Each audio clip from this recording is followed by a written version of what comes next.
Well, hey there. I decided since you don't have a whole lot of time to read on your own, don't have to focus Ellie's all over the place, and you're doing so much for all of us, that I was going to help you read Everything is Awful and make things not so awful. So, let's get started.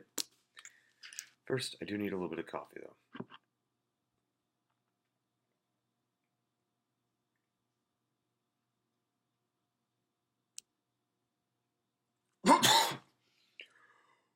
Let's go. So, we're skipping the introduction because no one reads the introductions. That's okay. So we're going to jump right into on being an adult or I have no idea what I'm doing. Sounds good. I have no idea what the fuck I'm doing. Like, at all. This morning alone, I hit the snooze button no less than 13 times before getting out of bed. And let's be real, I only really gave in because I had to pee, and I figured pissing my sheets would be more trouble than it was worth on a Tuesday afternoon. And yes, before you ask, I have in fact considered peeing my bed rather than standing up and walking 15 feet to use a toilet. And the day I decide doing laundry is less work than walking to the bathroom is the day we're all in hell with a lot of trouble. And sure, I managed to put on sweatpants and walk to the deli across the street to order a breakfast sandwich, a muffin, and a chocolate milk, but only before I dragged it all back to my apartment, climbed back into bed, and stuffed it all in my face seconds before falling asleep for another 3.5 hours. This, my friends, is what I consider a productive day. Here's my truth. I'm Matt. I'm 26, and I'm terrible at being a functioning, self-sufficient adult member of society.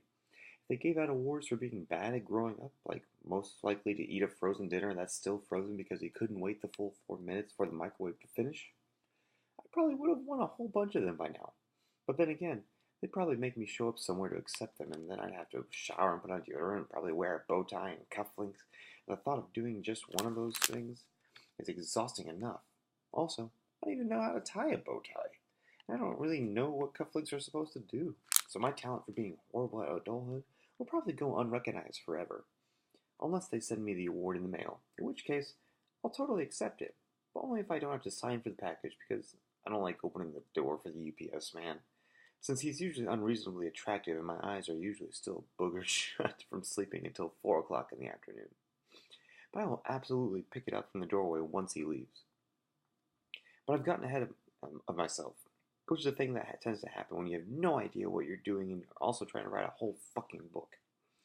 Apparently, writing a book takes a very long time, and it's not something you can just wait to do the night before it's due, no matter how often it's worked in college, because a whole book is a whole lot longer than those papers you wrote in college. And also, nobody is spending money to buy your college paper from the bargain bin at Target, which is where I assume everybody will buy this book.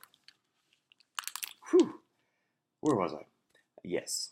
The truth is, I'm very bad at growing up, and I always have been.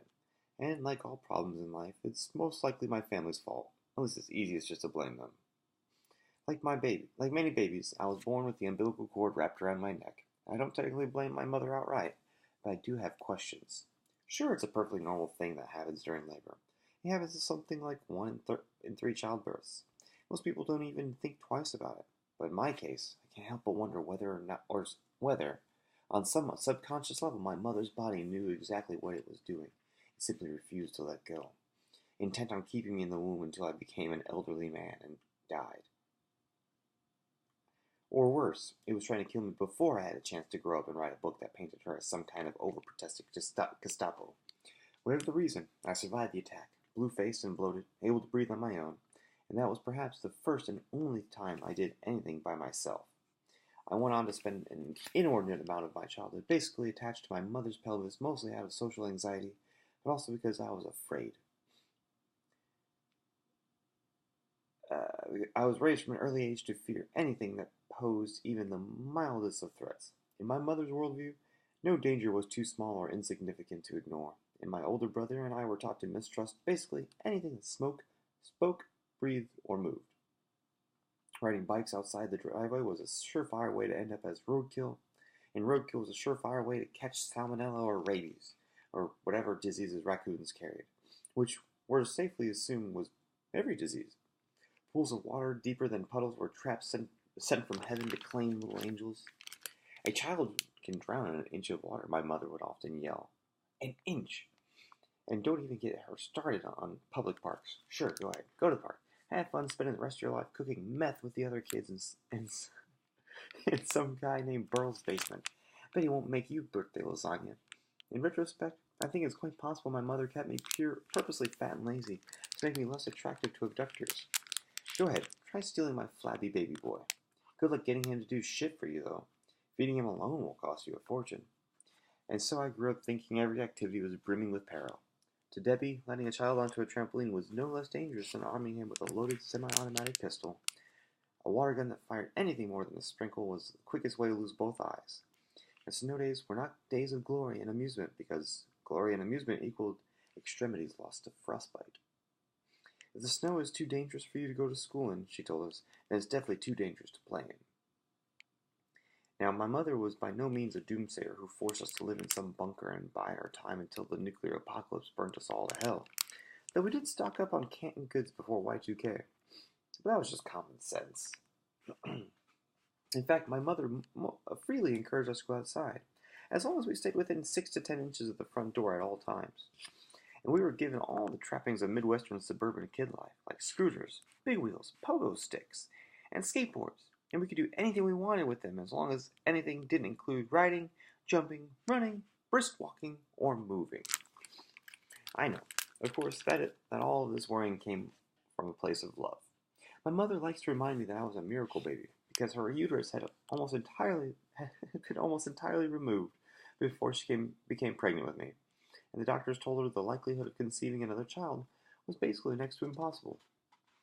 Which is all to say that I was not a miracle, but what they call a big fat accident. But still, I was her precious baby boy, handed to her by Jesus himself. I grew up, in other words, being what psychiatrists might later diagnose as hopelessly coddled into emotional and physical dependency, which is just fancy talk for love too much and fucked up because of it. By the time I was old enough to go to preschool, I'd already become so terrified of the grown-up world that I literally refused to get out of the car on the first day of school. When my mother came around the car to open the door for me, I scurried up to the driver's seat, locked all the doors, and sat steadfast in a nonviolent protest. If I'd had the stamina, I would still be there today. They managed eventually to lure me out with the promise of sugar and gifts.